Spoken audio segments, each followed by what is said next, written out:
Who doesn't want fried dough with sugar? It's the best. I mean, I can get that without having to go to a sad-ass but it's not the same and gross. Oh, new game. It's fun. It's positive. I feel like you guys are tricking me into saying negative things now. What's the new game? I have a new game. We put Heath in worse and worse situations where there is funnel cake. Let's see when he notices. Like he's in the death camps at Auschwitz, but there's funnel cake, and he's like, what are you talking about? We got beds. We got funnel cake. Everyone's looking really cut. Oh, God. God-awful movie.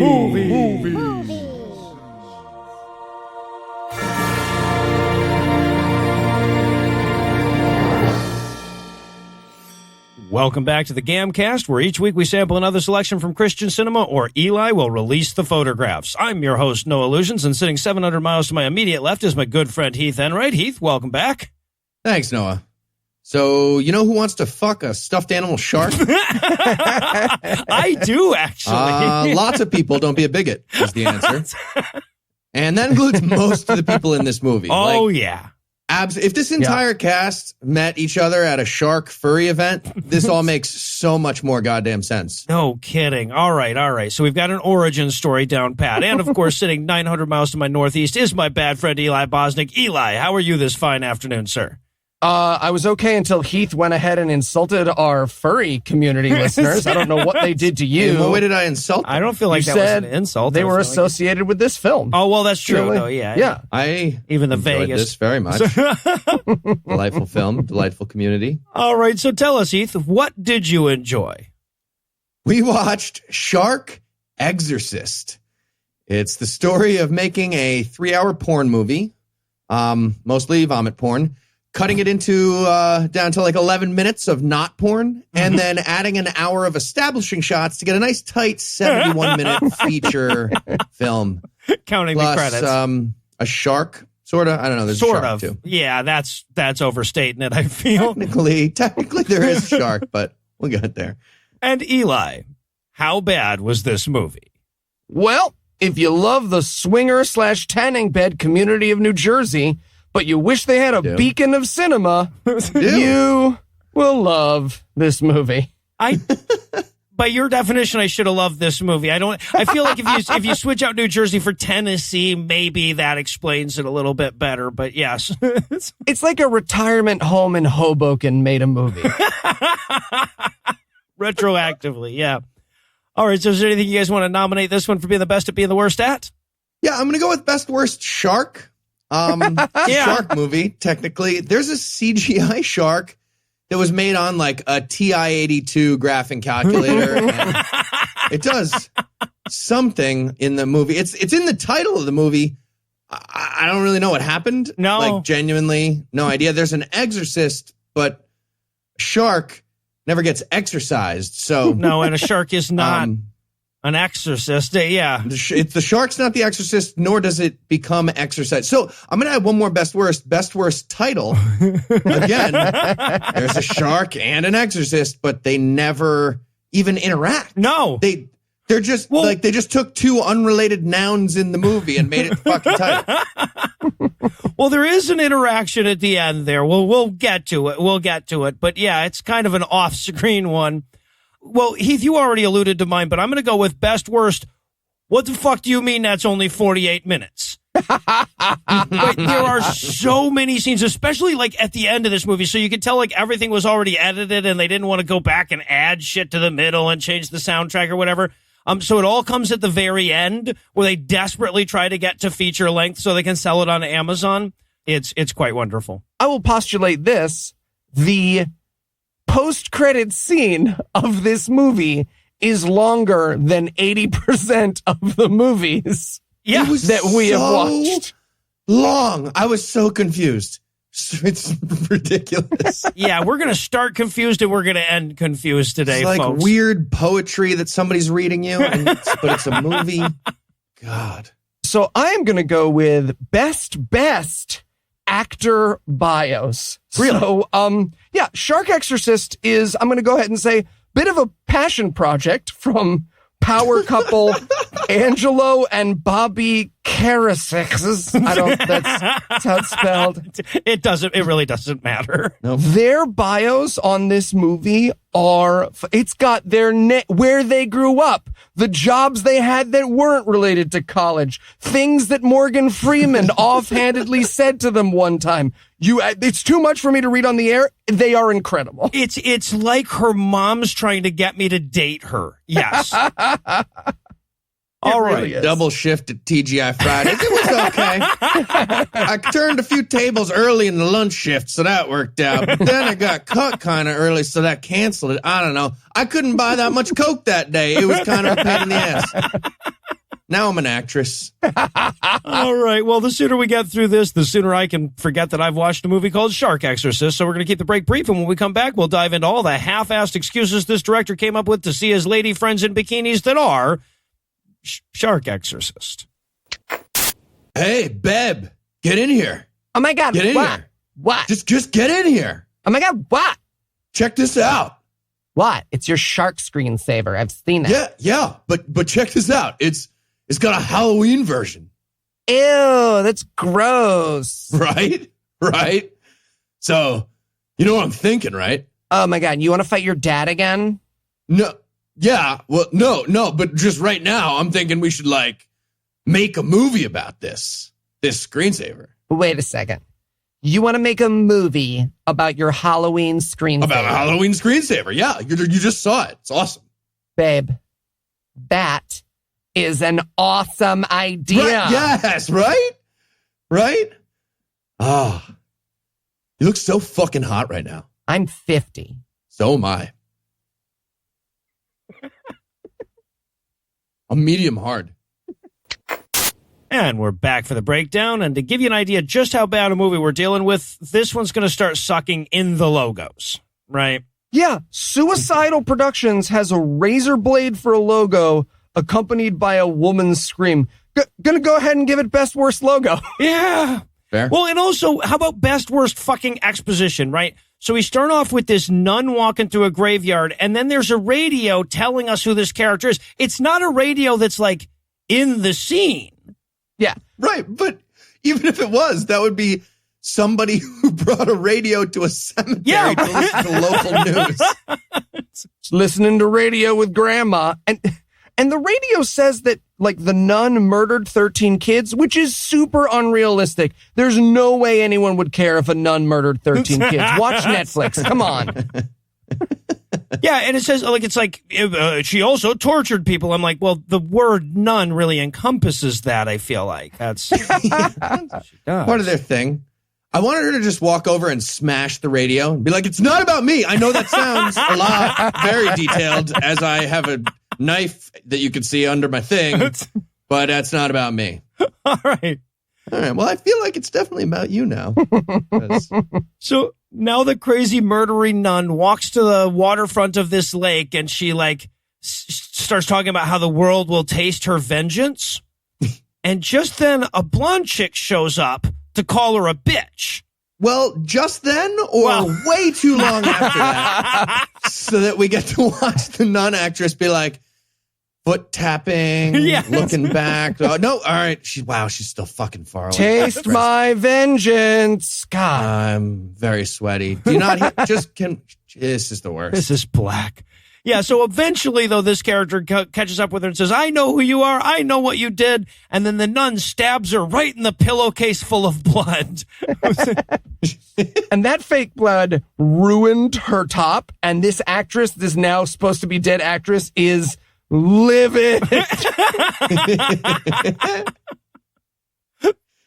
Oh, it's the best. The nun, she's like, yeah, gonna stab you with this fucking industrial chainsaw that I had in my pocket and douse you with this bucket of blood. I was chumming over here.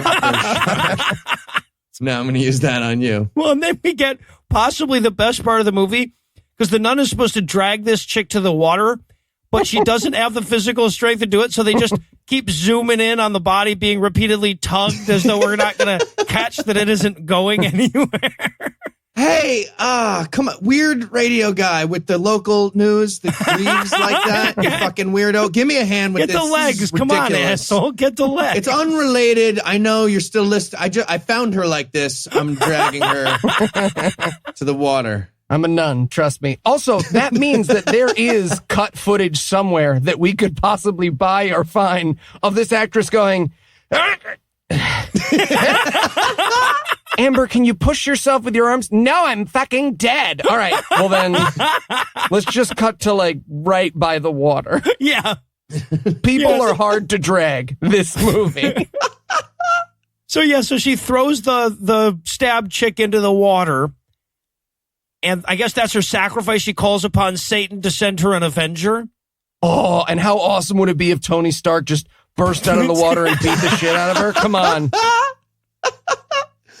Or Hawkeye shows up. She's like, oh, hey. Oh, I was hoping for an just A-lister. You're just an arrow guy? That's not really No, this is good. This is evenly matched. I have a weapon. You have a weapon. Okay. We're both people. Yep. Yeah, but then she just finally rolls the dead body into the water. Mm-hmm. And then we get to watch the actress who's supposed to be floating dead make a whole bunch of swimming motions. Yeah. She's doing backstroke and switching to breath. It's over the top. So ridiculous. All right, so then we get the credits. We see for the first time, of course, Eli's already exposed this, but we see that we have a husband and wife team in the leading roles, just like in good movies. Just like the Scorseses. All right, so now we jump to 1 year later, because apparently it takes about a year for demonic shark curses to really take effect. There's a queue. It's like donating a kidney. It's a whole thing. Yeah, exactly. So now we're going to meet three gals that are all driving together. This is Emily, Lauren, and Allie. Lauren is the bitchy one. Emily and Allie are the other ones. Yeah, it's impossible. I just waited. I was like, okay, Noah apparently has identifiers for these characters. No. That's way above my fucking pay grade. The other two are Heath. Great. I almost gave this movie best worst idle chatter because they've got to fill, 6 seconds of car driving time. And like the second line is, I like a car without air conditioning. Well, then the conversation goes south, right? Because the one chick says, where are we going? And I was like, wow, you've been in the car for 2 hours. You think that would have come up? She goes, we're going to the lake. She's like, well, it better be an awesome water park. And she's like, no, it's a fucking lake, man. Did you hear the word I said? Also, just want to be clear about this. This shark movie is going to be set at a lake. Yes. Yep. It's Lake Shark. Couldn't quite get the funds together to drive to the ocean. Yeah, from Tennessee, where they filmed this. All right, so they get to the lake. 1 and 3, that's the bitchy one, and other one, walk off to work on their tans. Well, number 2, Allie calls her boyfriend. Now, well, she presses the number 4. Yeah, well, so if her boyfriend's number is 4, she calls her boyfriend. Well, what's hilarious is she's supposed to be talking to his voicemail, but she's so fucking stupid that she still leaves pauses in it as though it was a fake phone call. Right. And she didn't even have time to get to the voicemail. It was just like, why aren't you picking up? Call me when you get this message that I'm leaving while the phone is clearly still ringing. It's so dumb. All right, so then we cut back over to the other two girls, and they have some more of this great idle chatter. The "Are you good at listening?" line there. You're not the best listener. Yes, I am. Oh, yeah? What color is my swimsuit? And I wanted her so badly to just be like, I don't hear colors? What the fuck was that? Do you want to talk about synesthesia? I don't think you know that word. There's no way you know that word. To be fair, though, this scene is very important because I clipped it and I sent it to everyone who's ever told me I should watch the Gilmore Girls because that's what the Gilmore Girls sounds like to me. It's just this scene over and over again. All right. So it is. I love that show. So now Allie, the girl who was on the phone with her boyfriend's voicemail, goes out to swim. And here comes Demon Shark. Now, they do this about 5 fucking times because they've got like these 2 shots of Demon Shark, right? Him turning left and then the mirror image version of that. Him turning left and then flip screen. Fuck, 2 shots for the price of 1. Yeah, exactly, right. Can he swim upside down? Tattoo's written backwards now. Why did the shark have a tattoo? We drew this. But what I love is every time, because they can't show the shark attacking someone. So every time they have to have a shark attack somebody, they're doing a parallel edit between the shark and the person. But the person is always being attacked well before the shark gets there, right? Hey, Noah, KKK McJohnson, the guy who invented cinema, he would prefer you not call this a parallel edit.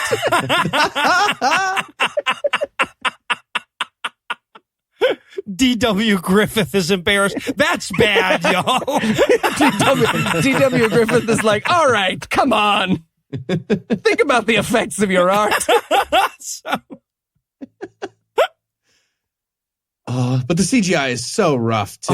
It's like, they're like, yeah, so what if we CGI a green screen and then we CGI a shark in front of the CGI green screen? Does this make sense? Did they CGI a claymation shark? What happened here? Hold on, I got it. We put green dye in the water. That's the screen now. And we put a Commodore down there. No. I need a lot of Kool-Aid. To the Costco. Yeah, but so Allie gets attacked. Her friends rush out to get her. She's clearly been bitten on the inner jaw, I think. Blood everywhere. No wound. Yeah. Oh, did a demon shark splash you with cranberry juice? Did a shark with lots of makeup kiss you on the leg? Because that's what that looks like. Why do they keep zooming back down to that clear just pile of blood wax with no wound on it? I think they were really proud because they saw like a fossil of a megalodon and they were like, that would be the shape of this red wax, I guess, right? Just like that, but a little bit smaller. And they made that ridiculous kissy mark shape. Yeah. All right, so now we cut to a hospital that they clearly were not allowed to film at. I cannot promise you much, but I promise you someone who's in this movie works at this hospital and got this shot on their lunch break. Also, by the way, this is Dr. Bennett. Yeah. And the people who made this movie cannot think of a last name besides Bennett. No! Nope. Everyone with a last name in this fucking movie. There are 3 unrelated characters where they were like, all right, last name, Bennett. Cool. Okay, Yes. what's this next one? You going to say Bennett? Bennett. An Italian character shows up. Bennettini. No. So I'm go with Bennett. Yeah, exactly right. So the intercom at the hospital comes over and says, Dr. Bennett, come here, stat. There's a patient and she's been attacked by a shark. She's got insurance, so it's cool. I want that to be real hospital policy, just walking around the hallways of a hospital. Hello, Dr. Bennett. Eli put another light bulb up his ass. It didn't break yet. Room 4. You know the drill. He's on Medicare for all, though. I don't know. Let's debate it right now before you come to the ER. Whether Medicare for all would be more reasonable or could do transitional phase. I don't know. All right, so then we cut from there to the newscaster, Brian Bennett. Yep. He goes, hello, I'm the news. Swimmers have been attacked by lake sharks. Back to you, Brian Bennett. Fuck, that's me. I'm also a doctor and a woman later. Shit. Brian looks like a shaved fantasy dwarf. Like if you took a Dungeons and Dragons dwarf, you shaved it, you made it say the news. He is rough. Yeah, he's got like a Bill O'Reilly skin mask. Yeah. That's what it looked like to me. Creepy with looking. Like some radiation poisoning in there too. His Make-A-Wish was at see Chernobyl. I don't know. It didn't go well. He survived though. He's like 60 now, but he went and saw Chernobyl when he was a kid. Awesome. So, all right. So now we cut to a Dave and Buster's where the 2 non-shark attacked female characters from the beginning are hanging out. Now, I love this scene so much because they didn't realize they could just not use the audio that they had at that Dave & Buster's, right? So we're being like, everything's drowned out by arcade noises. Then they go outside to talk and are drowned out by cicadas. Yeah, it's too noisy here in this Dave & Buster's. Let's go outside where the cicadas are 1,000% louder. Oh my God. Let's go talk next to Eli during his conference call. That's a fun place. How dare you? It's Heath. Don't listen to him, listeners. Yeah. Do not listen to him. He's a liar. He's creating an alternate narrative. The wind tunnels of Manhattan that Eli has all his conference calls in. So Lauren and Emily are these two characters' names. They're talking. Lauren was the bitchy character, and she doesn't give a shit about her shark bit friend because she's apparently fucking that character's boyfriend. Well, she's either fucking his boyfriend or she's just trying not to stare into the camera. She can't. They're just like, don't look in the camera. You're very clearly looking out of the corner of your eye at the camera. Here's what I will say. All of the moments in this movie, if they were on purpose, would be brilliant comedy. Yeah. Yep. All right. So now it's time for an episode of Ghost Whackers. So this character here, okay, so this is like supposed to be the Ghost Hunters show or whatever. This character's investigating the demon shark. This is every middle-aged woman you've ever met that was certain she was funny despite all the evidence. Oh, see, I've met this girl at every atheism convention I've ever been to and watched Heath fail to sleep with her. So we're lining up. I get it. That describes a lot of women besides this person. It's true. That is a broad category. All right. So she's there to, I guess, get the story or whatever. But they have this weird moment where they show the guy who's filming her, right, for Ghost Whackers, but she's still facing the camera that's filming the movie. And that is because this is the fight that happened. Hey, he's the one filming you. You got to face that camera. But then don't you have to film over his shoulder? Oh, yeah. Okay, yeah, no, you're right. You're right. I feel like in other movies, I don't know. I don't think they do that. I bet they have the camera guy hold a mirror and then the other camera guy stands in front of the behind. I am very tired. I need to take a break. I'm very sweaty. God, I gotta go to the gym. Can we talk about the cameraman for a second? Early 20s Tim Ryan behind the camcorder, who's audibly winded 10 seconds into this shot. He's had to hold his arm up with like a shitty little camcorder for 10 seconds, and it's like... Well, what's funny is, if I'm not mistaken, this guy is actually the cameraman they use for most of the movie. And I say that because there are several shots where you can hear the cameraman breathing heavily during the scene. So that would explain all of it. Solves the mystery. There's a lot of vomiting in this movie. I bet we miss a bunch from this cameraman. Yeah. That's probably what it is. Is they're like, well, now we have to explain why your character has vomit all over them. We'll write it in. Fine. Again. Again. All right. So she kneels down by the waterside to develop a psychic link with Demon Shark. She says at one point, here's the actual line: "Is there something evil beneath these waves or something more sinister?" What? Or is it the rejection of Medicare for all? I don't know why we're on this. It seems to be a thing. Yeah. This was actually a lot like Marianne Williamson's closing statement, to be honest. Yeah. She's casting a spell, and she kind of reminded me of like a thick Marianne Williamson. Instead of sharp, she's kind of rounded and obviously younger and thick, like in a good way, like double C thick, you know? Yeah. For sure. And then she's like, I will chum in the water as I menstruate with my spell to bring a shark. And yeah, she kind of has a demon possess her, I think, or fakes it. Or go down on her. I don't. Yeah, I'm not really sure. I think this actress just had a seizure and they were like, this is gold. Keep the footage. Damn it. She swallowed her tongue again. All right. So now we cut to 3 weeks later, perfectly at random. But Allie seems to be all the way over that shark attack. And her friend Emily's really worried about her for not being more devastated by the fact that she got shark attacked. This conversation is impossible to follow. It's like two people who are only mentally capable of remembering 1.5 sentences back. Also, they are so far from the camera when this conversation starts. Again, if it was on purpose, it would be brilliant. They are 1.5 miles away. Oh, that sweaty dude climbed a tree with the camera and could not get down. And they were like, all right, well, you're there forever. Everything's filmed from here today. All right. Get out from under the tree or you're going to get vomited on. I love the moment, too, where she pulls her bandage off. She's like, look, I don't even have a scar anymore because we don't know how that works, how you make a scar on a leg for a movie. I wanted her to just start bleeding profusely again. Like, wow, that was a lot. Okay, back on. I guess I did need back on. All right, so they break company and Allie goes off to hitchhike in porn clothes.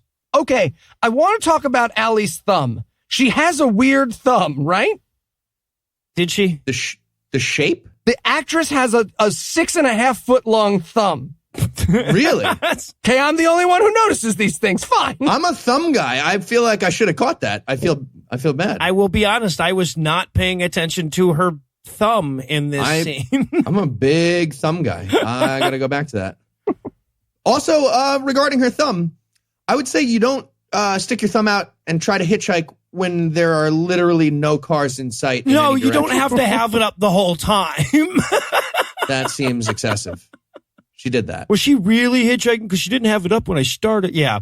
All right. But she's tempted. She finds some dude that she tempts to go to Shark Lake with her. And he's like, oh, isn't that where everybody gets attacked by sharks? And she's like, well, if you don't want to fuck me at Shark Lake. He's like, I want to fuck you at Shark Lake. Hold on. So he goes with her. No, this is clearly a porn premise. Like, we're very clearly porn actors in a porn premise that got made into a regular movie. So we got to do that. Also, was there a harp in his back seat? Like a harp? Like an angelic large harp in his back seat of his truck? I'm pretty sure that's what that was. That was unclear. Something was definitely stringed. Yeah, it was definitely stringed. Thank you. And you could see it in her eyes, too. She was like, is that a fucking harp in your back seat? I know this isn't in the script, but is that a harp? Well, if you had read the actor bios, you'd know that this man played harp in high school for almost 2 years. Ignited his passion. And he was in a porn called Harp in Your Back Seat, which is a euphemism for something interesting that I learned about that day. All right. So now we get this amazing scene of them flirting in the water. And what makes it amazing is partly the fact that they're just kind of splashing water at each other, not doing anything sexy. But also the fact that there are a couple of kids just off camera yelling about something. It's these kids they're just like, no, you didn't get me. I did too. Now you have to go to the safe barn. You go to the safe barn. I'm going to tell my dad you dropped my scooter. I would never do. You promise? I twisted my ankle. That's free time out. Everybody knows that. That's literally happening just off camera through their whole sexy scene here. And again, just to be clear, these actors are not like having a splash fight. They are gently pouring water over each other's bodies because they are certain they look hot wet. I guess. So at first I thought that this actress's husband got pissy whenever the actor playing this role tried to kiss her or whatever, but this is her husband. Yep. So, these people are married? Yeah. This is the power couple here. Oh, so they were just like, all right, well, I guess we'll bathe each other. Might as well get a shower in while we're doing this scene because we're gross. These people find the direct center of every orgy they've ever been to. But then the demon shark shows up. We get the same thing with him getting pre-attacked in the edit. You know, he starts going, and then we see the shark swimming up to him. They're in 3 feet of water. Yes. Yes, it's dick deep. Literally, they're up to their knees, definitely, maybe 2 feet of water. I don't know. But we're just watching clips of Finding Nemo and then back to the real people. And so bad. Well, and also there's this great moment where he's trying to swim out of the water and he's trying to pull himself up and clearly he wants it to look like something is tugging against him, but nothing is. And you can't do that in the water, right? You can't. So he's like reversing himself constantly. Yeah. He's on a little dolly that's like, beep, beep, beep. Back 40. All right. This isn't working. And then we're watching more cuts of like the demon shark swimming past the same cactus 3 times. And it's so dumb. They don't interact at all. They don't even try. It's so bad. I just love that this movie couldn't afford another person to be in the water pulling at his knee or something. Because it was going to be cameraman and he drowned the first 2 shots they tried it. And then they're like, well, fuck, who's going to hold the camera then? All right, a lot of vomit in the shot, man. Come on. You're not even struggling. You're just pulling him back a little bit. How did we get you out of the tree? All right, so I didn't notice this myself, but both of you guys have notes about the bird in this scene. The bird is the best character in the movie. The bird's the best. Is that not a fact? That's a fact of this movie. The bird turns to camera and is like, rah! It's a living. It's amazing. The bird gets 2 shots too. We see him like struggle drowning, trying to pretend he's drowning, and then we cut to a bird just being like, "Yep, licking the side of my bird arm. I don't know. This is what happens." And then it cuts back to him for a second, and then back to the bird just not caring even harder. The bird it's the aloofest, best bird watching a person die ever. Want to cut that bird into all of history's tragic footage. Just like, there are people in there. People in there. Bird's just... Oh, the humanity. Bird's like, yeah, well, whatever. Yeah. Fucking bird Nom, nom, humanity, nom. man. Tower 2 has fallen. Nom, nom, nom.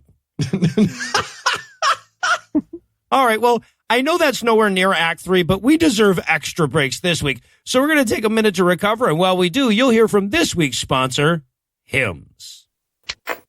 Heath, you ready to go to the ballpark? Sure am. Dude, what's that? Oh, this? In case it gets chilly. Brought it. It's 104 degrees outside. Wow. Really? Yeah. So good thing I got my hat, right? Heath, is this about keeping warm or losing your hair? What? I'm not. No. What? No. I just get cold. It's a little brisk. Look, if this podcast proves anything, it's that 66% of men lose their hair by age 35, but there's something you can do. Another hat? No. Like 2? No, I not can do 2 of them. Not another hat. It's forhims.com. What's forhims.com? Well, they're the one-stop shop for hair loss, skin care, sexual wellness for men. Hims connects you with real doctors and medical-grade solutions to treat hair loss. They offer well-known generic equivalents to name-brand prescriptions to help you keep your hair. What's a generic equivalent? It means it's the same drug as the one you've heard of, but I can't say the brand name. Oh, so like that drug that prevents hair loss. Yes, that one. yeah, that drug.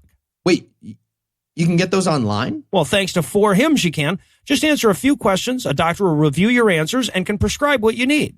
Okay, but that's got to be like super expensive, right? Well, actually, if you order now, our listeners get a trial month of Hims for just $5 today. Right now, while supplies last. See website for full details and safety information. This would cost hundreds if you went to the doctor or a pharmacy.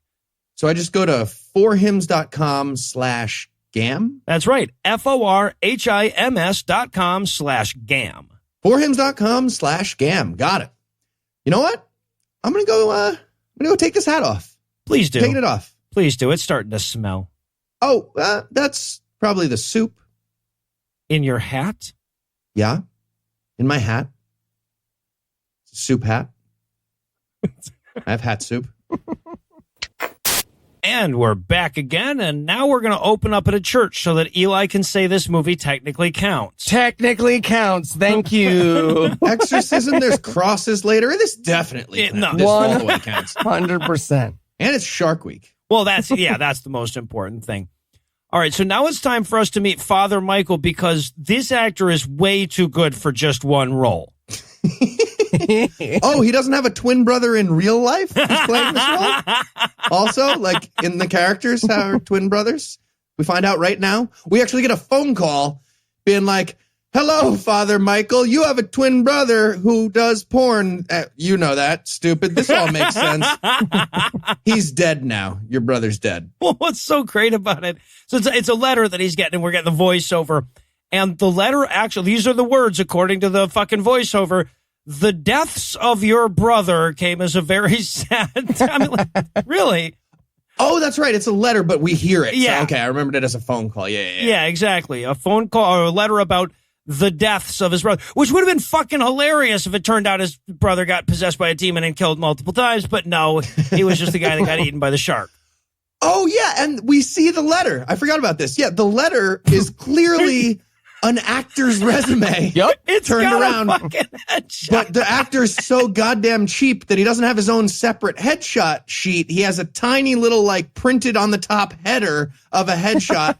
and there's also parts that are redacted, What if the I remember fuck correctly. was that? There was like clearly like big black inked out areas. We're looking at the back of it, but you can see it looks like the Mueller report. It's all redacted. Yeah, well, what it literally is that guy wanted to, like, he was like, okay, you can use that, but black out the parts with my address and shit on it just in case somebody zooms in. No porn titles. Don't worry, we're going to focus on all of our license plates later for a good long time. Yeah, I was about to say they don't. Yeah, they don't think too hard about anything in this movie. Yeah, so he found out his brother died, and they're looking into why and how and everything. And then we cut back to Ghost Whackers some more. Ghost Whackers. Now, this is where we meet our next Bennett. If you'll recall, the newscaster's name was Brian Bennett. This is Brianna Bennett. Totally they different also can't make up first names very well. Name a name that's not Brian Bennett. Brianna Bennett. Nailed it. Again, if this were on purpose. Like, do you think it was on purpose? You think it was like a long line of local journalists named the Bennetts? This is Brianna, his daughter? No. Honestly, I think maybe they did do this as a joke, and they're like, that's pretty funny or something, but they're so damn bad at making movies that you can't tell their jokes from them fucking up. Right. Also, like, the joke is you can't think of movies. They don't point to it. They're just like, what if all the characters were named Bennett? That would be dumb and therefore a joke. You know what my mama always said? It doesn't matter if they're laughing with you or at you. as long as they're laughing. As long as you vomit. And it's funny now. All right. So what's going on here apparently is the Brianna Bennett of Ghost Fakers fame. She's the one that follows around the Ghost Whackers chick and shows that it's not really a supernatural lake shark. It's just a regular lake shark. Oh, it's so good. I wanted a shark to like walk back in and like be doing like a YouTube channel about skeptic YouTubers who ignore real demon sharks. They're like, look, I'm real. She's shitty at her job. Original Ghost Whacker lady is right. She's better. The shark defeats the raging atheist in a YouTube debate. Oh, come on, man. And also, by the way, the soundtrack is in a fight with the dialogue during this part. You know, like they're clearly talking louder. So the soundtrack's like, fuck you, I'll be louder too then. So we get in that whole scene. Then we cut back to dead brother priest who walks out of the church and crosses himself because he's a priest, right? That's, priests, they cross themselves, you know, just like whenever they leave a building or enter a building. They're like vampires, right? But they got that. When they open their phones. Yeah, because he has pictures of demons on his phone, like saved in the camera roll. I can't tell if that's weirder or if the fact that we're watching him scroll through those is weirder. And I think my favorite part, though, is that he's having trouble scrolling through because he put one of those screen protector stickers on from like 19 years ago. And there's so many bubbles in it because he's an idiot and couldn't just put on a sticker correctly. Looks like an active caldera. Yeah, exactly. He starts Googling how to get the screen protector on without bubbles. All right. And then I guess, okay, we later realize this is a flashback, right? This is something he's remembering. It's weird because he's not there. So it's odd to have memories that you're not in. but he's remembering some kind of satanic summoning, right? We cut to these 3 girls. We can tell they're Satanists because they're all wearing black tank tops. Oh, I gotta be honest, I completely forgot about this scene. What? Racist. What was this? Okay, this is the only person of color in the movie. That is correct. I remember there was a lady in her nightgown sort of crawling around. Yep. Yeah. Your guess is as good as mine, Eli. I thought for a second maybe this was a sequel and they were flashing back to stuff that happened in the last one. Yeah, we see these 3 Satanist chicks having some kind of satanic summoning or whatever. And at the same time, there's a lady in her nightgown running around a cemetery, rolling on the floor in a way that she's pretty sure is creepy. Oh, and words cannot do justice to this actress doing like a wriggle around motion, thinking the scene is over. Someone very clearly going, we're still rolling. And then her being like, oh, wriggle, wriggle, wriggle. Wriggle, wriggle. That exactly happened. All I thought was just like, oh, these porn actresses had such a nice day doing this movie. Right? That was fun for them. I thought this just like happened in real life and they used it because they're clearly at this cemetery again without the rights to be at. They didn't pay anybody in the cemetery to like rent the space, and they're about to be kicked out. Like the guy's coming over and they're like finishing as fast as they can.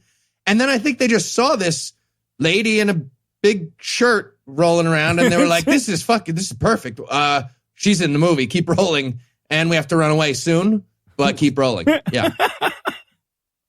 All right, and then we cut back to the priest going like, that was a memory, guys. It was a memory. Get it? Did you guys hear the doodly doos? Brianna Bennett, she says it's fake. Seances are fake. There she is. I love that not only does it make no sense that this is a memory, but it also doesn't fill in any questions we might have about this character or the plot or anything either. Or ever come back in the movie. This is just yet another, what the fuck do you mean this is 48 minutes? Kind of a moment. All right. So now we cut to an insane woman playing with sharks on a playground. Okay, I need to clarify something right now. This is vital to me. This is supposed to be a child, right? Is it? This 36-year-old. Yes, I think this woman is supposed to be a child. I thought she was supposed to be mentally handicapped because this movie thinks that's funny. It's a mentally disabled adult. All right, so like she's there playing with her toy sharks in the playground, and then Allie, the girl that got bit by the shark that is the female lead, she comes up and she's like, are you a big fan of sharks? She's like, yeah, I love sharks. What do you like to do? She says, I like to get wet. And this actress just reacts so honestly. She's just like, ew. Ew, because maybe I'm a child and maybe I'm supposed to be mentally ill. So that, ew, because you're like late 40s. Ew. Ew. But then she's like, all right, I feel kind of, I can bathe you, I guess. Yeah. Right. So she takes her to her pool. Now, but she does her house. Yeah. Like they're at the playground at a park and they walk to her house, right? That's what had to have happened. Yeah, but then I guess that the handicap girl like covered Allie's eyes on the way to the pool. Yes, that's what we cut to. But again, so they walked from this park to some other house, at least a little bit far away. But it was the middle of the day in the park. Yes, and they get to the house that has a pool, and it's completely dark. So she walked with her hands over Allie's eyes for like 8 hours. Yeah, right. At least. If they had showed us that, it would have been the best movie I've ever seen. If we just got to watch, I guess, a mentally disabled adult putting her hands over this other actress's eyes, and they walked awkwardly for 8 hours, one right next to the other. That's art. Where is that Stand By Me remake? That's what we need. All right, so I love, too, that this moment is actually the way it plays out is the girl says to her, she says, I like to get wet. And the other girl's like, then we could swim in my pool. No, that's not what she meant there. But then we have this profoundly unsexy changing into her swimsuit scene. Oh, again. That was very sexy. No, people who fail at objectification are my favorite. She like she like slowly pushes down her outer clothing to reveal her swimsuit, and then she has to do that like pick the swimsuit out of her butt moment. She's like, now it's not uncomfortable. Also, just like when she gets into the pool, it's one of those suburban shitty pools, so she gets into the pool and she's immediately at the far edge. So she's just like, I'm in the pool now. And the like half belly flop thing that she does to get in, that the like kind of that the new character we just met who plays with shark toys, she also takes her clothes off. She's got a bathing suit underneath, and then she just runs into the pool as if the pool wasn't there. She just runs in the direction of the pool as if it was more ground, and then she's in the pool and like half belly flops. It was one of my favorite moments. And then Allie starts to seduce her, and then she wakes up. It turns out this was all a dream, I think. Yeah, maybe. She had a dream about almost sexually assaulting a mentally disabled person or a child. We're giving both theories equal airtime. Do you feel like that's better? I feel like it's important that we acknowledge my vision. All right. Okay. Well, that's, given your history with that phrase, I don't even think I'm going to make it into the final edit. Probably just cut that whole scene. All right. So now we cut back to Ghost Whacker's lady. She's bitching at the shark at the waterfront again, and we get this amazingly unflattering shot of her ass throughout it. Oh, well, here's the thing. This actress is doing a lot of moving around near water, but she was like, I am not getting in that fucking water. You hear me? Like, well, I don't know what she had in her rider, but she was going to be near. But if her toe dipped into that water, she was going to make a scene. So she has some more shark demon seizures where she says, and I'm sure this was an intentional joke, as she's yelling to the shark demon, she says, yes, come inside me. And get it? Just want to say, this actress has like so much experience telling people to come in. Like, she had a reel for it. She was the Marlon Brando in this audition. Just everyone else go home. And the director was like, hey, one more time. We've said this a lot. The line is, I'm possessed by a shark demon. You keep saying, come inside me. Do you hear the difference? It's just entirely different words. None of the words are the same. The shark walks up. How are you going to pay for this pizza? All right. And then we cut to more swimming and Allie trying to be sexy by averting your attention from her face. And then she wore a feather earring to swim. I don't understand what the hell's going on here. But yeah, someone else got shark ate or something. There's blood. Oh, this is when Allie meets a stranger at the same lake and just starts like walking around her in circles. Yep. For no reason. Just being like, no. Okay. Are you doing the Jaws music? Stranger, Finn, that's your hand. I can tell it's just your hand. All right, so now we get the ghost fakers lady plotting against the ghost whackers lady, right? They're at a courthouse or whatever. Ghost fakers is on the phone. She's like, hey, person who is on the other line of this phone very clearly, guess what this next scene is going to be about, right? I'm here at the park, the park. As you know, my entire job is following around the ghost whackers lady. And here she is. Oh, she's up at the courthouse that's in this park, I guess. Weird. Now. Weird. I'm going to walk up there and follow her. Yeah, the park has it all. Picnic tables, the Parthenon. It's kind of strange. So she walks up, a ghost whackers chick. The last time we saw her, remember, she was in her second demon shark trance. Now she's just zombie walking around. Brianna, the ghost fakers chick, comes up and says, hey, I want to talk to you. And then ghost whackers chick mounts her and pukes into her mouth. Again, this actress just had a ton of experience vomiting into other actresses. She was a shoo-in for this. She was just so ready for this. It was her Book of Mormon. She did it.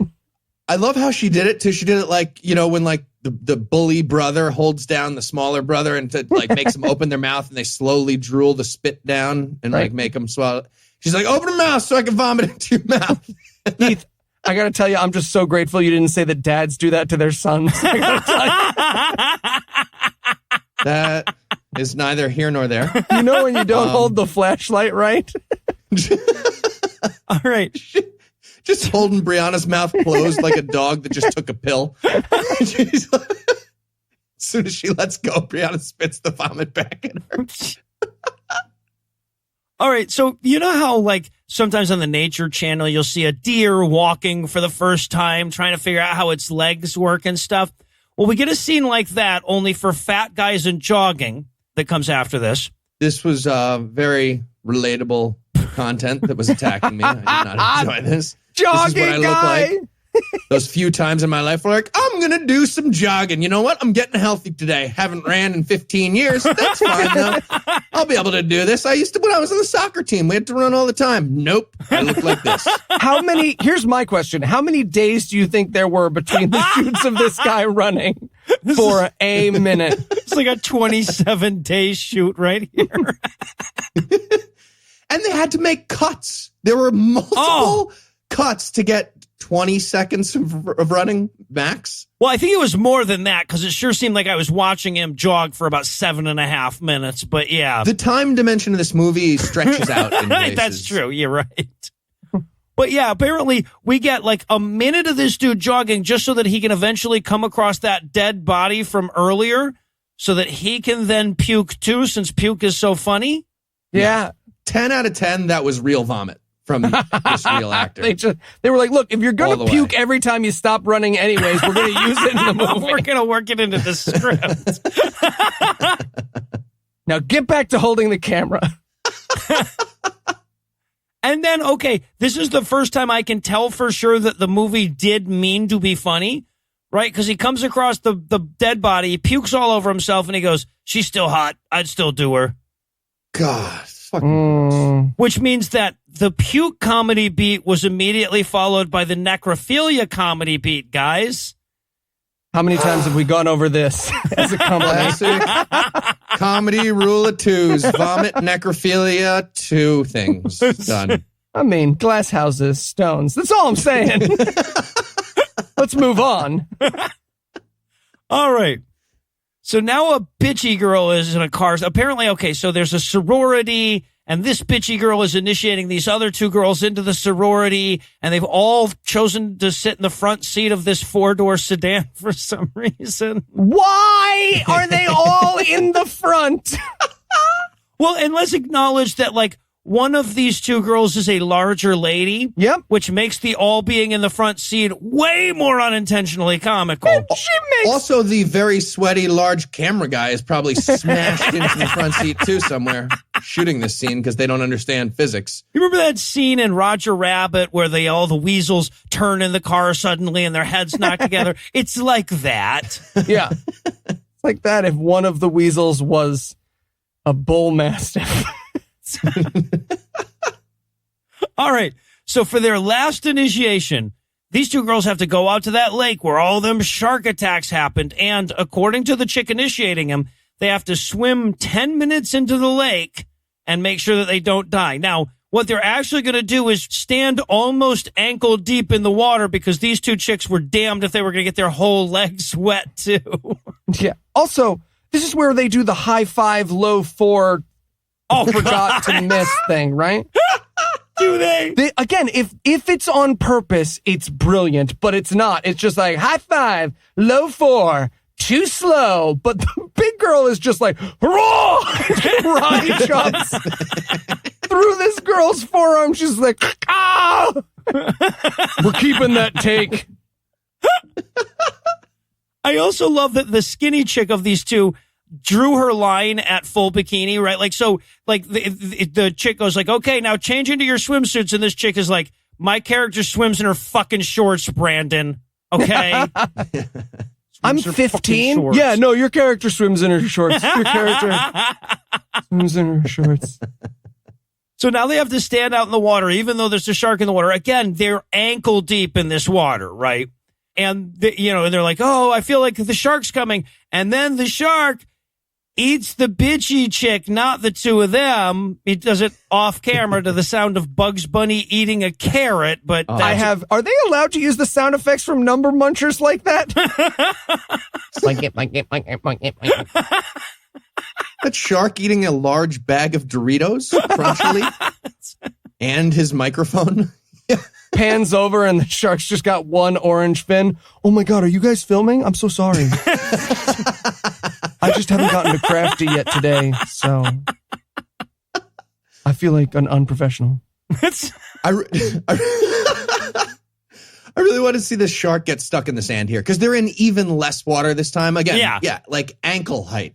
I just wanted to see the demon shark being like, oh, give me a push. I'm like, really? This is embarrassing. Can you guys roll me a little bit? And then the big girl's like, no, I get it, brother. Come on. Not a lot of tidal effect in the lake here, guys. I'm really going to need a hand. Don't do the music. You can't. Come on. You can't do suspenseful music. I see you right there. You're stuck. If we could get like a lever situation, probably best for all of us. A hockey stick. One of you could kneel down. I don't want to tell you how to do your job. I'm a demon shark. So demon shark eats the bishy chick, and then we cut to the priest character showing up at Emily and Allie's house. Now, I'm guessing this is actually this actor and the actress's home that we're filming in now, which is real sad. So sad. Well, what's so sad about it? It's a nice house, but in terms of decor, they think they're nailing it. Oh, it's like, imagine if someone saw a stained glass window and was like, man, I wish that guy did interiors.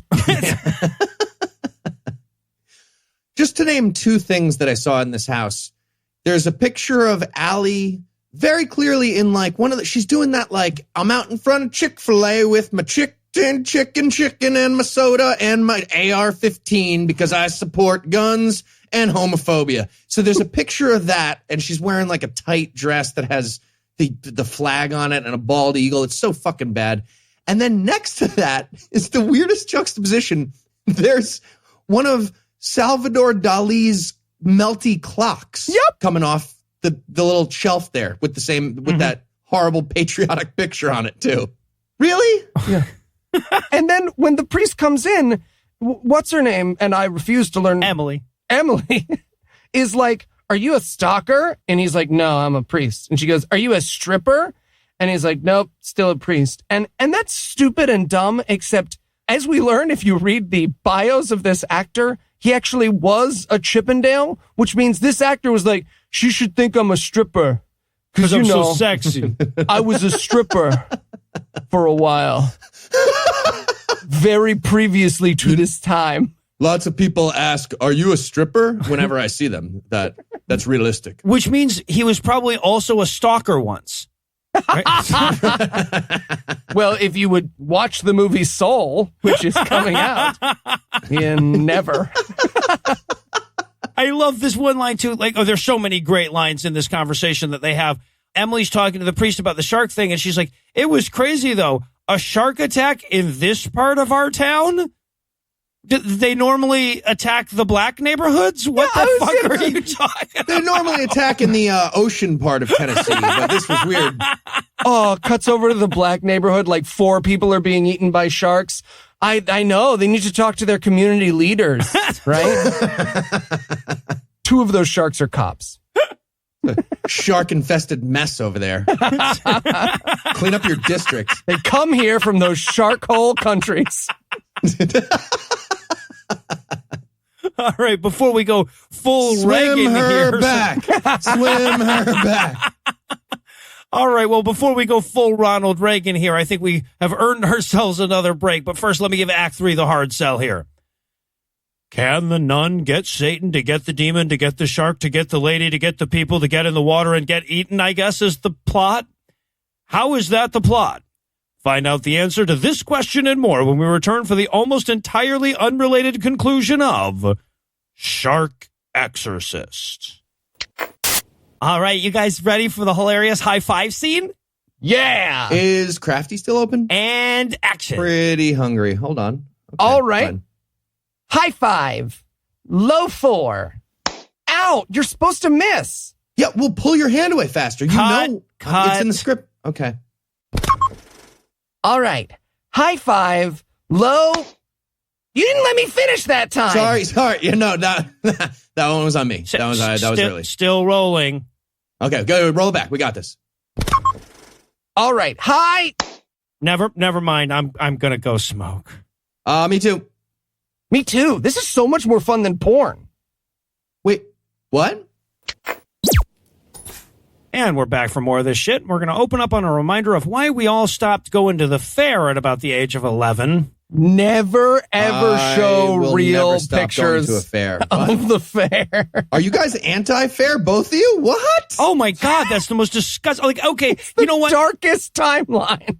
I love fairs. Funnel cake. I was so hungry for funnel cake just from seeing a fair. They didn't even show funnel cake. I was just like, funnel cake. I love fairs. All right, so here's the only thing that you need to know how shitty fairs are. One time, Walt Disney was walking around in a fair and said, hey, you know what would be great would be just like something like this, only where you can't actually watch the person running the ride shoot heroin intravenously while you're on it. And that was the birth of Disneyland. Yes, they're the worst goddamn thing in the universe. Also, maybe we could segregate this. Would be great.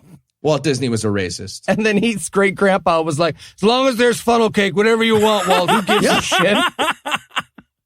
Who doesn't want fried dough with sugar? It's the best. I mean, I can get that without having to go to a sad Yeah, but it's not the same and gross the same way, and you can't win a 400-foot tall stuffed animal that you don't want. And that you would have got cheaper if you just bought it, yeah. That you spent like $8,000 to get tickets to shoot a gun into a little thing. Oh, new game. It's fun. It's positive. I feel like you guys are tricking me into saying negative things now. What's the new game? I have a new game. We put Heath in worse and worse situations where there is funnel cake. And see when he notices. Like he's in the death camps at Auschwitz, but there's funnel cake, and he's like, what are you talking about? We got beds. We got funnel cake. Everyone's looking really cut. Oh, God. I'd be treated well there, but that's not the point. All right. So I have to point this out. If you watch the movies along with this one's available for free on Amazon because it's not like they could charge money for it.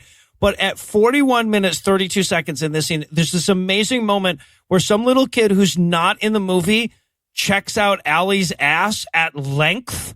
He really does. It's amazing. He's my hero. I love that kid. He made the whole movie worth watching. So apparently It's nice. It's good ass. Oh, yeah, sure. All right. So apparently what's going on now is Allie has gone to the fair to find some more victims.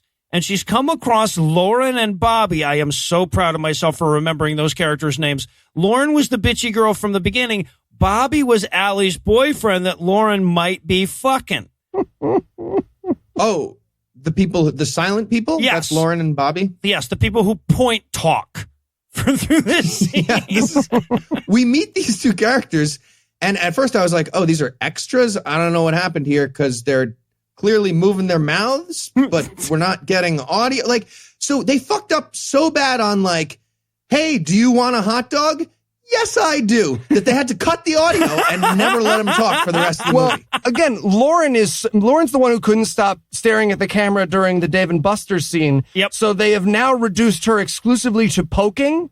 Just a poking is relationship. So that's her? Yeah. She from Dave and Buster's? Okay. Yeah. This movie ties together. Oh, yeah. Really comes together at the end. So for I am not exaggerating. For 5 minutes and 20 seconds, we watch this couple walk around talking wordlessly and then pointing at the thing that they're talking about so that we know that they are communicating. And we watch Allie stalk from behind them. At one point, she sees an aquarium, and because she's possessed by a demon shark, she has to go stare into it creepily. But again, they don't have aquariums at the fair, so they've just set up a shitty small aquarium for this with very obvious extension cords, and they had to give a guy at the baseball booth $20 to use some of his power, and she just sort of walks around it in a semicircle and the guy who is her husband was like, we're making movie cinema magic. I wanted her to like get in it somehow, be like, oh, it's a fish tank carnival ride. It's a I kind of hurt myself. I broke some glass. That was not the movie. It's not how this ride works. Somebody explain this. I also love how, like, in the background, nobody's on any of the rides, not because they, like, rented this place out, but because fares are shit and nobody wants to go to them. Also because there's two mimes in the foreground that are just a pain in the ass. Like, that would have been fun, though, if this couple ended up being two mimes that fell in love while miming. This would be a genius scene, but that's not what they've done. Well, compared to what they did, do genius anyway. I also love this moment, okay, because I have a theory about this moment. So we see the two, Bobby and Lauren, they're about to go into the zombie apocalypse house, and then we immediately after see them coming out of the zombie apocalypse house and breaking up. And I'm sure that a scene happened in that zombie apocalypse house, but they didn't realize until they went to look over it that filming in the dark is just blackness, and so they had to cut that bit. Oh, man. Dave, I'm so sorry to tell you this, man. Your scene in the zombie house where you jump out and then Bobby punches you, turns out it was in the dark. I know I'm upset too. But don't worry, you are going to be an assistant lead director in SOUL, the story of me and my wife's relationship, debuting never. And just to remind everybody, this is a shark movie. And they're still at a carnival fair thing. How in Tennessee? The whole time I was like, how the fuck are they going to incorporate sharks into the scene? This is going to be amazing. They're going to have to do something with sharks, right? Like if they did a shark attack in the dunk tank, I was going to be back on board. If like the ball hit the thing and there's a shark in the tank. Someone gets one of those jumbo sodas you can get in the fair. There's a shark attack in there. I get it. Picking up what you're putting down. The mimes are just doing fake throws and the shark's pissed. Like, come on, you're not they won't go in. I'll do it. All right. So now, so Bobby breaks up with Lauren, I think, and then wanders off to use his phone. At this point, Allie sneaks up on him and she has vampire teeth because sharks have teeth too, right? Like, so teeth. So, and by now, Emily and the priest have shown up to try to save the day.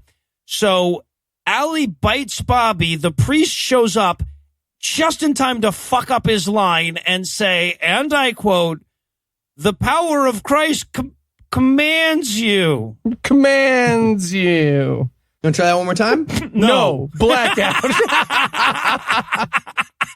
Okay. All right. Oh, you're done. Okay, yes, you're just going to say it once also? I'm a demon more. shark. It doesn't command me. As you can see, my demon is inside her. Now she's a vampire. This all makes sense. The power of Christ consumes you. Oh, fuck. Commutes you. God damn it. It's something. I'm close. All right. Come to the dunk tank with me. Now we cut to the titular Shark Exorcist, or as close as we're ever going to get to that. So apparently the Emily and the priest have grabbed Allie and a tiki torch and taken her out to be exorcised of this demon.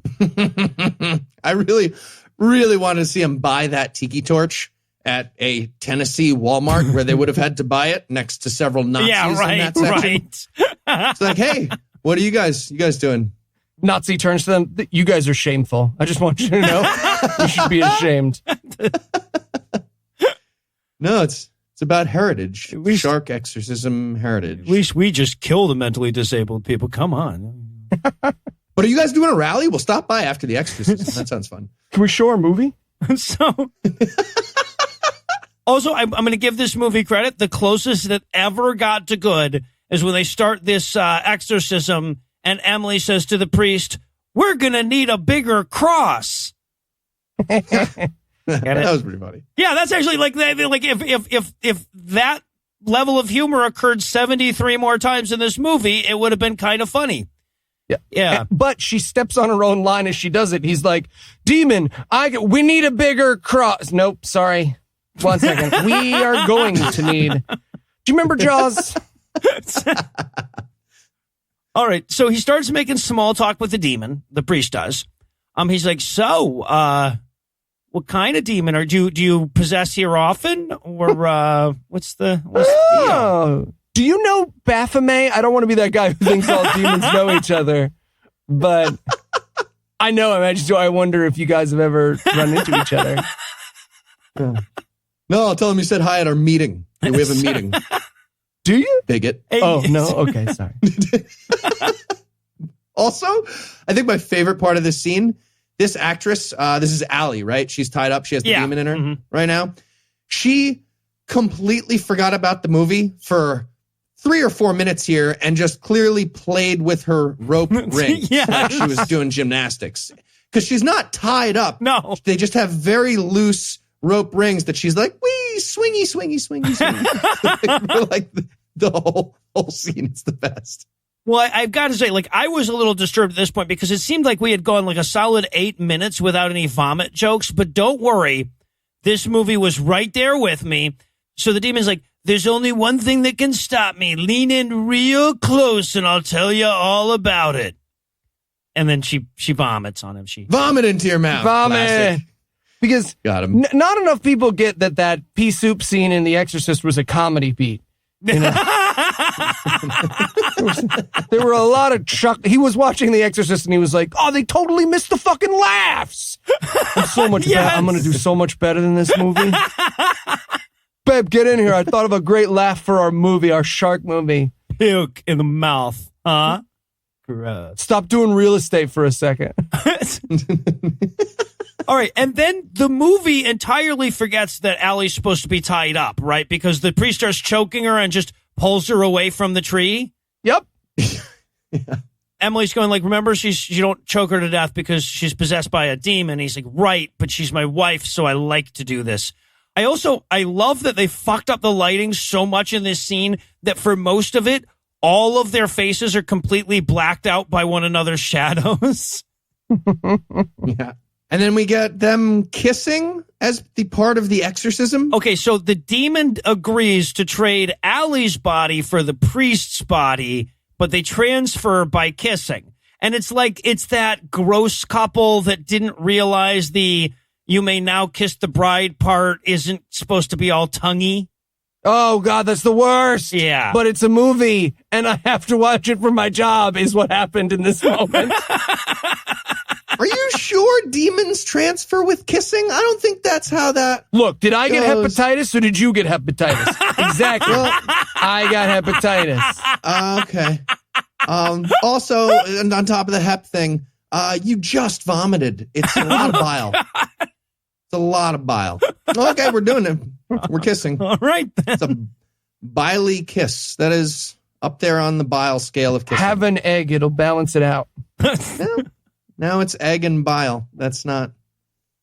Egg didn't help. No, it helped. It helped. I was hungry. Okay. All right, so the demon like transfers from Allie into the priest, and then Emily and Allie hang out for a while going like, hey, that was pretty rough, huh? The whole being possessed by a demon. But now the priest is a fucking demon, so of course he attacks Emily. He's a shark demon now. We did not think that through. And then, okay, I have to say this sentence because there's no other way that I can get to the end of this scene, so I'm going to go ahead and say it. And then Demon Shark flies out of the moon at them. It's the Michael Scott shooting everybody ending of horror movies. Michael Shark, FBI. I'm diving out of space right now. That's what we watched. Like, so that that was just like maybe a regular shark who was skydiving that day. I don't know. They're just like, wow, this is kind of ironic. We're dealing with our own shark thing right now. All right. Are you okay? So now a character that we've never met is going to drive through the last 10 minutes of this movie. Got to make that 71 minutes. This is the weirdest fucking scene in the movie to me, right? Like, so we see this incredibly ripped chick walking through the park. We watched this for a very long time. I'm writing in my notes, wow, is she going to arm wrestle the shark? But she's not. A guy is watching her from behind a tree, or at least that's what they were going for. He's on the wrong side of behind the tree. Is. He's in front of the tree. Like, I wanted her to address that, be like, hey, I I see you're clearly a stalker. You can't hide behind a tree when I'm coming from that side. Yeah, just a tip. Just a tip. Yeah, the whole behind thing is not working well for you. Right. Sorry. Can you go back and walk through again? I'll hide better this time. Camera guy, can you get me going around it? Like I'm creeped. I go slowly around the tree. You can't because you're stuck in the tree. Right. Now, clearly, this is the other woman that this director knew that he could talk into being in her bikini for this movie, right? Yeah. My theory is that this guy walked up to every hot girl at his gym, which is also my gym, because this guy is absolutely my next door neighbor. And he was like, hey, you want to be in a movie? We're shooting it right outside. It won't take more than 5 minutes. And you had me at hey. Did you say hey at the beginning? And they were all disappointed when he didn't murder them. So, do you have Hep C already? One thing, okay, so she's going out into this park to lay out, but she's not on a beach, right? She just lays down a towel in the grass and starts laying there. I'm like, you don't have to go a place for that. They have sun everywhere. And again, we cannot emphasize how long this scene is. I mean, truly, they were like, oh no, we have 48 minutes. Yeah. We need 6 minutes of her laying out her towel and lying down upon it. Hold on, let's establish the towel. Let's flash back to a loom for like 20 minutes. Can we watch her buy it at Bed Bath & Beyond and she tries to use store credit and they say it's expired? Oh, and that she's coupon's expired. Everybody has those old ones from the mail. You'll need to drive back to your house and get it off your counter and come back all on film, please. All right, guys, you're making it sound really bad. Yes, we watch her lay in the sun for 6.5 minutes, but she texts. It's like, there's no action at all. I think she probably texted the director, is anything going to happen or am I just going to lie here? So the script just says lake. That's it. It just says lake. That's the whole script for this scene. I mean, it says it once on every page, don't get me wrong. But I went by it. Should I be saying lake? Lake, lake, lake, lake. All right. So then she falls asleep. You know how sometimes you fall asleep with your knees still bent upward because your towel isn't long enough and you don't want to get your legs itchy? It's like that. And while she's asleep, this creepy guy shows up and starts taking pictures of her in her bikini, right? Now, afterwards, we watch him scroll through these photos. I counted. We literally watch him slowly scroll through 18 photos. We watch him take and then scroll through 18 photos. Yes. Yeah. Right. Like literally this goes on for like this whole scene goes on for like 6-7 minutes. Yeah. She's asleep or allegedly asleep, knees up in the air asleep. And he's taking all these pictures forever. And I really wanted him to get a phone call right there. Just like, hey, it's bad. I'm doing a stalker thing. Can I call you back? It's important. No, what? The second drawer. No, the second from the top. Why would I tell you from the fucking bottom? Sorry, I had to take that. Hello. I'm stalking you today. But then he leaves. We will never see him again or find out anything else about him. She gets up. She wakes up. She grabs her shit and starts heading back to the car. So she literally could have just been a chick walking through the park, and this scene plays exactly the same, right? Yep. We just watch her drink a whole soda, and then, like, she realizes she doesn't want to carry this to the car. The trash can is far. All right, I'm going to walk to the trash can, I guess. But then, so she turns to leave, and wouldn't you know it, evil nun is right there, so she screams. Now, keep in mind, she just turns and sees a nun and screams. She doesn't know it's evil nun yet. So, question, would we call what she does a scream? I want to say this woman's voice is coarse. It's surprising. She turns around. We've been ogling this woman's very attractive body for a long time. And then she turns around and she's like, raw. Oh, no. There's a killer nun here. Yeah, so. Brother. I'm no longer the press secretary. Yeah. Dog the bounty hunter in a wig. All right, so evil nun stabs her to death. And then a different lady rises out of the water or something and attacks evil nun. Yep. Somebody lost or won or something. I have no fucking idea. Very unclear. Okay. I think this is the first girl that she murdered at the very beginning when she stabbed her with a year and 3 weeks ago? A year and 3 weeks ago. Oh, okay. It was that actress you're with right. different color hair. I think you're right. So that's her zombie now coming back out of the water to avenge her death at the hands of the nun? Maybe. I thought that makes more sense. No. Then I thought that she was just alive because we saw her swimming. Well, that's right. No, that's true. Earlier. That's true. So she's just been swimming around for a year and 3 weeks. But nun's going to come back. Sacrifice never happened, so it's just a normal shark, not a demon shark. Well, normal lake shark. Yes. Normal Tennessee lake shark. The glowy eyes are a coincidence. I don't know. I just love that they have all of this weird shit at the end that makes no sense. And instead of establishing any of that, we spent 8 minutes ogling this blonde chick. Yeah. It's got bikini babes. What do you want? The director said to everyone who watched this movie as a favor to him. At some point, I needed a shark to get exercised, though. Because, A, again, that's the title. Yeah. But B, that would have been hilarious because it would have been like, okay, the demon is out of the shark. It's still attacking us. It's just a shark now. Damn. That's still a shark. Fuck. And we got eaten either way. Okay, this is kind of funny, I guess. All right. So meanwhile, all right. So we cut away from that scene. Lauren is at the dock, the bitchy blonde girl from the very beginning that was at Dave & Buster's, and Emily, the other girl that was with her that wasn't Allie, is stumbling down the pier because remember she got bit by the priest who turned into the demon shark? No, don't remember that. All right, so we have this great moment too where Emily has to like take her shirt off to be in her bikini or whatever, but she has to do it really carefully because if she doesn't, she'll wipe the scar off of her arm that's supposed to be there. I would pay any amount of money for the uncut footage that has this director being like, don't fuck up your special effects makeup. My wife worked really hard on that.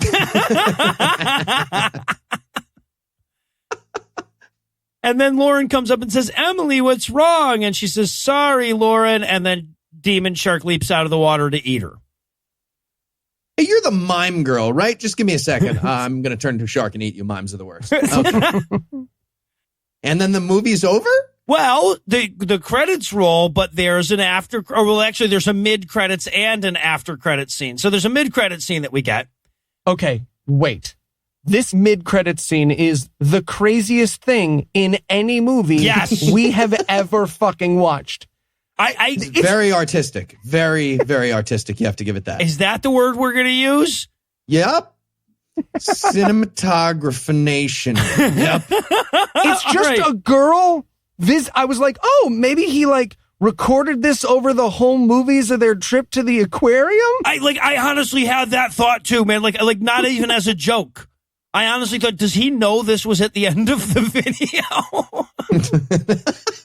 We're going to see him and his wife fuck before this is over. Oh, this is just my daughter doing Shark by Calvin Klein. I don't remember leaving this in. All right. So there's this girl who's at the public aquarium. She goes up to a big display of stuffed sharks. She starts stroking them with a real, like, which of these sharks is going in mommy's vagina tonight vibe. She selects several of them as though some are and some aren't ripe. Yep. Well, I mean, at one point she actually checks the stuffed shark for whether it has a penis or it has a vagina. She's sexing the fucking stuffed sharks at a certain point. Will be important to her. You don't want to be gay when you're having sex with a shark. Take it seriously. So she grabs an armload of stuffed sharks. Then she walks out and looks at the aquarium and gets really sad again. But a plastic shark toy that hasn't been introduced yet gives her strength. And then she vomits orange juice concentrate. Have I pretty much summed this up? Yes. But it's so long. It's 100 years long, and it's never, and it can't be explained because it's the mid-credits scene. Yes. And it's a character we don't know doing things we don't understand. Look, we have these people's license plates. Can we please just call them and ask what this scene was? You guys won't let me go to Kevin Sorbo's house. I just want to call them and ask what this scene was. All right, now, so I noticed this, that you guys had plenty of notes for the mid-credit scene. I didn't see any notes for the after-credit scene. Did you guys catch that one as well? I didn't. You know what? I did not. I gave up on the movie because I was so confused and baffled by the mid-credit I am scene. still watching the mid-credit scene right now. I've been just watching it And on I loop. always will be. It is the samizdat of this movie, yeah. All right, so but after the credits are over, we see the Ghost Whackers lady. See, they didn't forget about her. And then she's standing in front of the Parthenon, and then she pukes and starts rubbing it into her face because puke is funny. And that's the end of the movie. Yeah, Oh, I missed that? Don't worry, it's still there. It's and free it's on still Prime. free. Yeah, exactly. They did a callback to the vomit thing? That's classic. All right, well, normally I close with an analogy, but rubbing vomit into your own face is really as analogous as we can get. So I Shark guess, is to shark as shark is to blank. Shark. Go. so I guess that's going to do it for our review of Shark Exorcist, but it's not going to do it for the episode just yet because we still need to lure you back in for next week. So Eli, tell us, what's on deck? 7 reasons. Ray Comfort back in the house. Oh, good. This isn't the one where he does kung fu yet, is it? Nope, Still not saving yet. that one. Okay, all right. This is Sorry, what? There's a kung fu movie with Ray Comfort. Are you lying to me? I'm not lying to you. It's not out yet. Don't but tease me. It's gonna happen. It's not man. out yet? No, it's gonna happen though. Okay, we're going to that premiere. We're doing red carpet. We're getting a goddamn limo. That's happening. And we're gonna get into a karate fight with Ray Comfort. Yes, sir. All right. All right. So with that to look forward to, we're going to bring episode 207 to a merciful close. Once again, a huge thanks to all the Patreon donors that help make the show go. If you'd like to count yourself among their ranks, you can make a per episode donation at patreon.com/godawful and thereby earn early access to an ad-free version of every episode. You can also help a ton by leaving a 5-star review on iTunes and by sharing the show on all your various social media platforms. And if you enjoyed this show, be sure to check out our sibling shows, The Scathing Atheist, Citation Needed, and The Skeptocrat, available on iTunes and wherever else podcasts live. If you have questions, comments, or cinematic suggestions, you can email godawfulmovies@gmail.com. Legal services for this podcast are provided by the law offices of P. Andrew Torres. Tim Robertson takes care of our social media. Our theme song was written and performed by Ryan Slotnick of Evil Drafts on Mars. All other music was written and performed by our audio engineer Morgan Clark and was used with permission. Thanks again for giving us a chunk of your life this week. For Heath Enright and Eli Bosnick, I'm No Illusions. Promise to work hard to earn another chunk next week. Until then, we'll leave you with a Breakfast Club close. 100% of this cast went straight from this movie set to the set of a shark porn called Deep Blue Seaman. Guaranteed. Nobody involved in this movie went on to do anything. Same thing as what I said, pretty much. I don't mean to be repetitive. the couple who starred in this movie went on to write, direct, and star in a different unfinished movie about their goddamn relationship. And it's called Soul. It's called And it's Soul, so called that Soul. technically counts as a That Christian counts. movie. And That we're absolutely fucking counts. doing it. The preceding podcast was a production of Puzzle and a Thunderstorm, LLC. Copyright 2019. All rights reserved.